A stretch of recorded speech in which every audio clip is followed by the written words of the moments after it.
dia bilang dia drop, tensinya tuh tinggi ya. Tapi posisinya gimana Bang? Udah kasih tau juga di Jakarta apa di Surabaya? Udah di sini. Oh, udah di Makanya kan Jakarta. mau ketemu saya. Udah di Jakarta.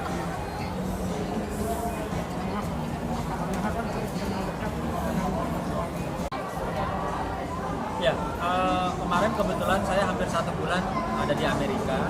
Saya baru kembali kemarin dan di pesawat begitu saya nyalain handphone saya melihat berita yang kurang enak, yaitu dua kawan saya ini, yaitu Vena dan Ferry sedang ada masalah rumah tangga.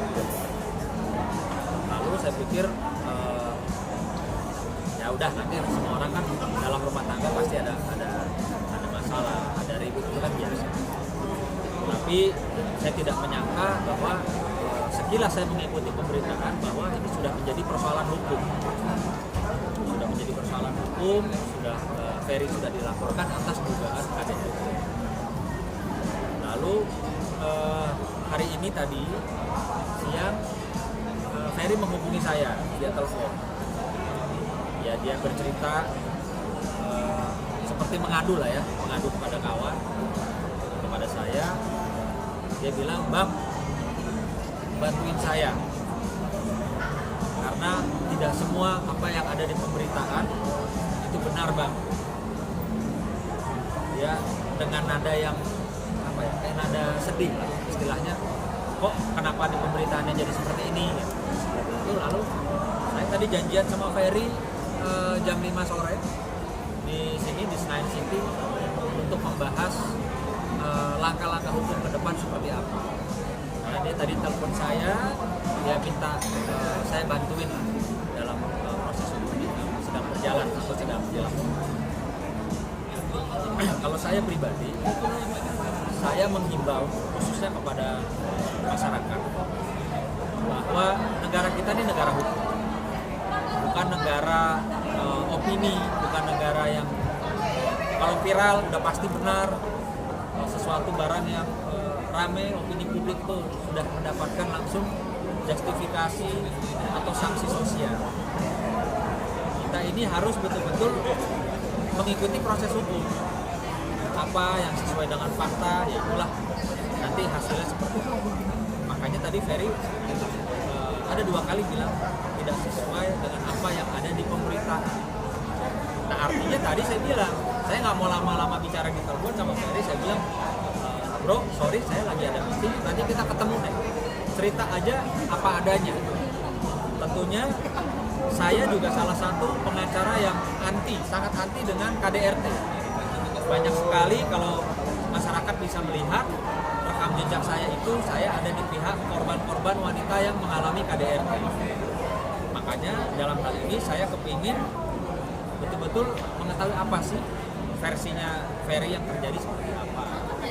Kalau versinya Mbak Melinda tentunya kan sudah diketahui ada di media, tapi versinya Ferry sendiri saya juga pengen tahu apa sih yang terjadi. Nah, tadi waktu saya bilang, "Bro, saya sudah di Senayan City, OTW Senayan City." Lalu dia bilang, "Ferry tadi WhatsApp saya, aku drop bro, ini lagi di dokter." Saya tanya, "Terus jadinya gimana?" "Aku kabarin ya Mas Bro, tensi saya sudah 180 maaf, per 120, sambil kasih lihat emoticon.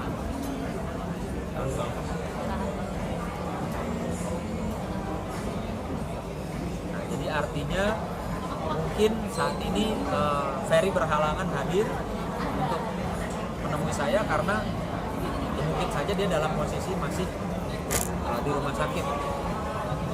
Setelah ini saya hubungi dia, saya telepon dia belum angkat. Nah, tentunya saya sebagai kawan, sebagai sahabat tidak berharap peristiwa ini berlanjut ya ke persidangan atau berlanjut proses hukum. Karena buat saya namanya rumah tangga itu, apalagi baru hitungan bulan ya, itu namanya cekcok, namanya miskomunikasi, namanya perdebatan atau keributan, itu hal yang biasa. Tapi tentunya kalau sampai KDRT itu tidak boleh, dan saya tidak membenarkan. saya ditunjuk sebagai kuasa hukumnya Mas Ferry, tentunya saya hanya meminta proses hukum ini bersesuaian dengan apa yang terjadi atau sesuai dengan fakta. Jangan sampai ya misalnya Mas Ferry nyubit tapi diberitakan atau dibangun opini publik seolah-olah digebukin. Nah itu saja yang kalaupun nanti saya dan tim ditunjuk sebagai kuasa hukum, saya akan melakukan upaya-upaya tersebut. Tapi yang dalam artian tadi sudah ditetapkan sebagai tersangka, dan sudah sendiri tanggapannya seperti apa? Ya, jadi perlu kami luruskan bahwa yang pertama KDRT itu apa? KDRT itu dua hal, psikis dan fisik. Ya. Jadi kita juga harus bisa fair dalam hal pemberitaan, sehingga perlu dengar juga apa yang disampaikan Pak Ferry yang saat ini juga sebagai pelaku. Tapi pada prinsipnya bahwa kita semua anti kekerasan. Tapi apapun itu jangan sampai ada penghinaan publik. Sehingga kejadian sebenarnya seperti apa, dimunculkannya seperti apa. Nah, hal inilah pada sore hari ini untuk menyampaikan kepada publik agar masyarakat, terutama juga netizen, berpikir yang cerdas. Ya, semua terpikir melihat sesuatu itu harus objektif. Jangan sampai menjustifikasi semua. Sedangkan yang bersangkutan belum memberikan klarifikasi sama sekali kepada publik. Kita dengar dulu apa sih masalahnya. Polisi menetapkan Pak Ferry sebagai tersangka untuk kasus diperiksa juga. Karena tidak mungkin jadi tersangka kalau dia belum diperiksa. Karena itu tidak boleh di perda juga. Tidak mungkin kalau jadi tersangka diperiksa dulu. Dengar dulu kesaksian keterangannya. Nah, persoalannya kan di media ini sekarang berita dari Ferry kan tidak ada. Semuanya kan dari korban. Nah, ini kan harus equal, harus seimbang. Sehingga masyarakat mengkonsumsi sesuatu yang benar-benar kedua belah pihak sudah mengklarifikasi. Nah, terkait dengan undang KDRT itu memang ancamannya ya luar biasa, tapi tergantung juga apakah yang diganggu psikisnya atau fisiknya. Kalau dilihat kan fisik juga terganggu, tapi apakah berat atau ringan? Nah, ini kan juga kita harus lihat juga, karena semua itu kan nanti dari ancaman hukuman. Makanya kami juga terus supaya masyarakat melihat sesuatu yang objektif, jangan sampai menyampaikan hal-hal yang memang tidak seperti yang sebenarnya terjadi. Kalau memang seperti itu ya udah. Artinya kita sebagai laki-laki harus gentleman. Kalau kita melakukan sesuatu, saya tidak akan kekerasan harus bertanggung jawab. Laki itu gentleman. Tapi kalau beritanya tidak sesuai juga perlu diklarifikasi. Dan begitu saja. Karena tadi penyampaian Pak Ferry ke Pak Sugeng bahwa apa disampaikan tidak sepenuhnya benar. Ada benar tapi tidak sepenuhnya. Mungkin itu aja perlu saya. Tapi menurut kuasa hukum dari Vena sendiri katanya akan dikenakan pasal dalam lebih dari satu pasal. Sendiri Kuasa hukumnya siapa? Saya nggak tahu, maaf, karena saya kan baru pulang ya. Saya baru pulang, saya nggak tahu kuasa hukumnya siapa. Cuman yang pasti gini, seyogyanya sebagai kuasa hukum melihat dalam keseluruhan rumah tangga, kalau masih ada cara ya bisa mempersatukan mereka kembali, mendamaikan mereka kembali, alangkah lebih baiknya daripada berbicara soal wah dia akan kena pasal sekian lapis. Gitu. Kalau menurut saya akan lebih arif dan bijaksananya ketika seorang kuasa hukum punya niat untuk mendamaikan. Ini kan bicara rumah tangga loh, bukan orang nggak kenal. Ini rumah tangga yang kita sama-sama lihat dan saya pribadi pun menyaksikan bagaimana kemesraan mereka selama ini, bukan hanya tampil di publik, tapi saya pun siap bersaksi. Saya melihat bagaimana Ferry sayang sama Vena, bagaimana Vena pun juga sayang sama Ferry. Saya menyaksikan. Jadi artinya alangkah lebih baiknya, kan ada contoh kemarin yang baru viral, baru rame kemarin juga ada contoh kan, Rizky Bilar dan Lesti.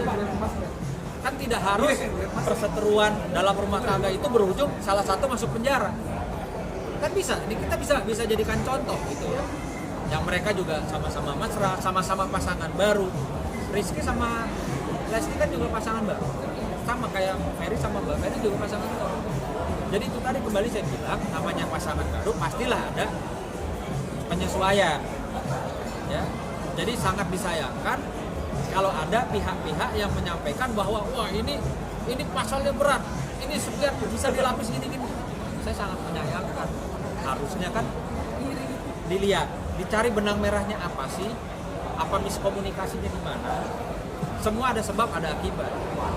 Saya yakin Ferry bukan orang gila yang tiba-tiba langsung mukulin istrinya. Wong sayang kok sama istrinya, kalau nggak sayang nggak nikah, nggak saling sayang nggak akan bisa nikah. Jadi saya lebih kepada ya kita menghimbau para pihak lah ya, jangan saling ngompor-ngomporin, jangan saling manas-manasin, tapi bagaimana kedua insan yang masih terikat dalam rumah tangga, kan belum ada perceraian kan mereka kan, masih terikat dalam rumah tangga, bisa memperbaiki segala sesuatunya dan bisa menyesuaikan satu sama lain. Gitu.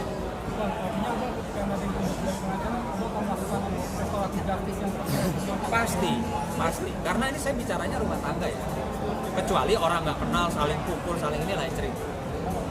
Gitu. Kayak contohnya kemarin kayak Niki sama Nito, itu kan orang nggak kenal, mau lanjut, ayo lanjut. Tapi kalau rumah tangga kan sebaiknya didamaikan, dicari solusi apa, jalan keluarnya seperti apa. Jadi mungkin saran saya, dan saya juga minta juga dukungan dari teman-teman netizen, dari masyarakat. Toh ada contoh yang baru kemarin ini adalah Rizky dan Lesti. Ya, kalau dilihat Lesti sebagai korban juga kan dapat kekerasan yang cukup luar biasa kan, tapi bisa kan kembali lagi, bersatu lagi. Itu harapan saya sebagai sahabat mereka berdua. Berarti dalam artian abang belum ditunjuk secara langsung?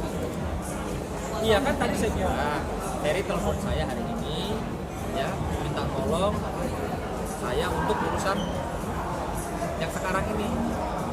Tapi dia nggak bisa datang karena dia sedang drop kondisi fisiknya. Tapi tadi sempat cerita nggak sih Bang? Abang sempat nanya nggak sih kenapa? Tadi dia cuma bilang begitu. Tidak semua yang diberitakan itu benar Pak, dengan ada yang sedih ya. Artinya dia betul-betul merasakan kok jadi begini sih gitu. Itu tergambar dengan jelas, loud and clear, bahwa dia itu kayak merasa lo kok jadi begini ya. Makanya dia tadi minta waktu saya. Saya bilang kalau siang ini nggak bisa, bagaimana kalau jam 5 sore? Oke bang, abang di mana saya datang dulu.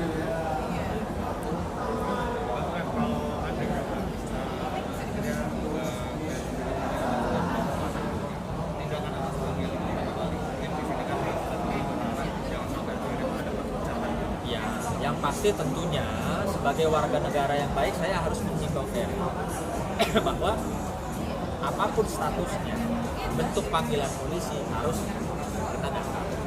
Ya.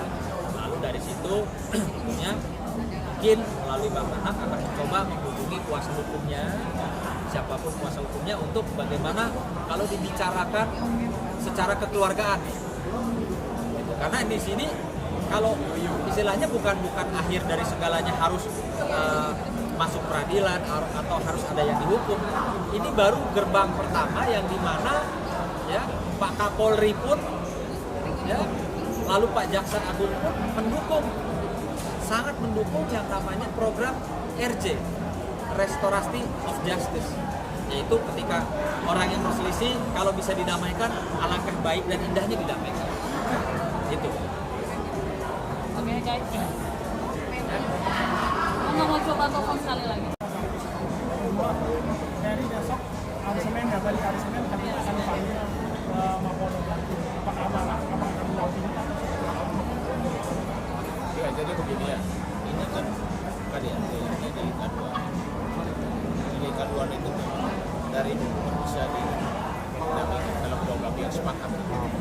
Ini kan tergantung komunikasi saja dari pihak pengacara terlapor dan pengacara pelapor. Bagaimana sih dua belah pihak bisa duduk bersama mencari satu kasus. Ya sekarang kan polisi juga membuka NPN juga.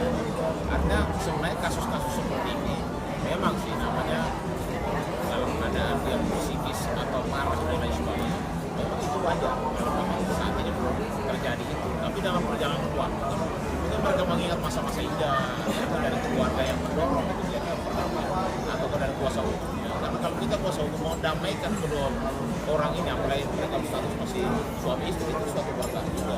Menurut saya itu sesuatu yang mungkin dari kuasa hukum dan tim atau memperjuangkan kalau beliau menjadi kuasa hukum. Sudah tahu apakah luka yang melihat orang enak dan kita belum bisa mengangkat ke bukan dokter Bang. Itu ya bukan ranahnya kita. bukan ranah kita menyampaikan itu. Biarkan nanti visum yang berbicara. Tapi pada prinsipnya ada kekerasan fisik dan juga informasi ada psikis. Nah ini yang harus kita lihat seperti apa kan. Biar fair gitu. Tapi Bang,